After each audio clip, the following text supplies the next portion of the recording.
ಬೇರೆ ಯುವಕರು 16ರಿಂದ 24ರಲ್ಲಿ ಏನು ಹುಚ್ಚುಚ್ಚಾಗಿ ಮಾಡ್ತಾರಲ್ಲ ಅವರಿಗೆ ಒಂದು ಸಂದೇಶ. ಯಾವ ಕಾನೂನು, ಯಾವ ಲಾ ನೀವು ಓದ್ದೇನೆ ಬರೇ ಡಿಜಿಟಲ್ ಆಗಿ ನೀವು ಗುಲಾಮರಾಗಿದ್ದೀರಲ್ಲ, ಆ ಡಿಜಿಟಲ್ ಗುಲಾಮ್ಗಿರಿಯನ್ನು ಆಚೆ ತರಬೇಕು ಅಂದರೆ ಪೊಲೀಸರು ಮಾಡಿರ್ತಕ್ಕಂಥ ಈ ಒಂದು ಕೆಲಸಕ್ಕೆ ಸಾಮಾಜಿಕ ಕಾರ್ಯಕರ್ತನಾಗಿ ಸಮಾಜದ ಒಲತಿಗಾಗಿ ನಾವು ದುಡಿತಾ ಇರಬೇಕಾದ್ರೆ, ಡ್ರಗ್ಸ್ಗೋಸ್ಕರ ನಾವು ಹೋರಾಟ ಮಾಡ್ತಿರ್ಬೇಕಾದ್ರೆ, ರೌಡಿಸಮ್ ವಿರುದ್ಧ ಹೋರಾಟ ಮಾಡ್ತಿರ್ಬೇಕಾದ್ರೆ ಇದೊಂದು ಸೂಪರ್ ಮೆಸೇಜ್ ಟು ದಿ ಪುಡಿ ರೌಡೀಸ್ ಆ್ಯಂಡ್ ದಿ ಪುಡಿ ಟಿಕ್ಟಾಕರ್ಸ್. ಕೇವಲ 30 ಸೆಕೆಂಡ್ಗಳಲ್ಲಿ ಅನುಕು ಮಾಡೋದು ನಾಟಕ ಅಥವಾ ಆ್ಯಕ್ಟಿಂಗ್ ಅಲ್ಲ, ಅನುಕು ಮಾಡೋದು ಆ್ಯಕ್ಟಿಂಗ್ ಅಲ್ಲ. ಟಿಕ್ಟಾಕಲ್ಲಿ, ಇನ್ಸ್ಟಾಗ್ರಾಮಲ್ಲಿ, ಫೇಸ್ಬುಕ್ಕಲ್ಲಿ ಫೇಮಸ್ ಆದರೆ ನೀವು ಒಳ್ಳೆ ಆ್ಯಕ್ಟರ್ ಅನ್ಸ್ಕೊಳೋದು ಒಂದು ದೊಡ್ಡ ಭ್ರಮೆ.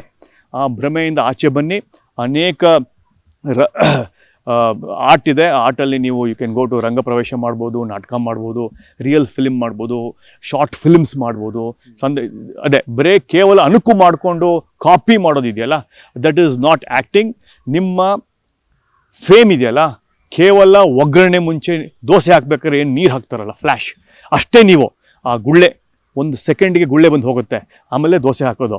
ಆ ನೀರು ಥರ ನೀವು ನಿಜವಾಗ್ಲೂ ಆಗಬೇಕು ಅಂದರೆ ಆ ತವೆ ಮೇಲೆ ನಿಮ್ಮನ್ನು ಒಂದು ಹಿಟ್ ಥರ ಆಗಿ, ನೀವು ಒಂದು ದೋಸೆ ಆಗಿ ಒಂದೇನೋ ಅದು ಆಗಬೇಕು. ಕೇವಲ you don't be a flash in a pan ಅಂತಾರೆ. ಆ ಫ್ಲ್ಯಾಶ್ ಇನ್ ಅ ಪ್ಯಾನ್ಗೆ ನಾವೆಲ್ಲ ಈಗ ಬದುಕ್ತಾ ಇರೋದು, ಈಗಿನ ಯುವಕರು ಬದುಕ್ತಾ ಇರೋದು. ಅದು ಆಚೆ ಬರಬೇಕು. ಪೊಲೀಸರು ಮಾಡಿರ್ತಕ್ಕಂಥ ಈ ಕ್ರಮಕ್ಕೆ ನಮ್ಮದೊಂದು ಪ್ರಶಂಸೆ ಇದೆ, ಅದಕ್ಕೆ ಅವ್ರ ಜೊತೆಗೆ ನಾವಿದ್ದೀವಿ.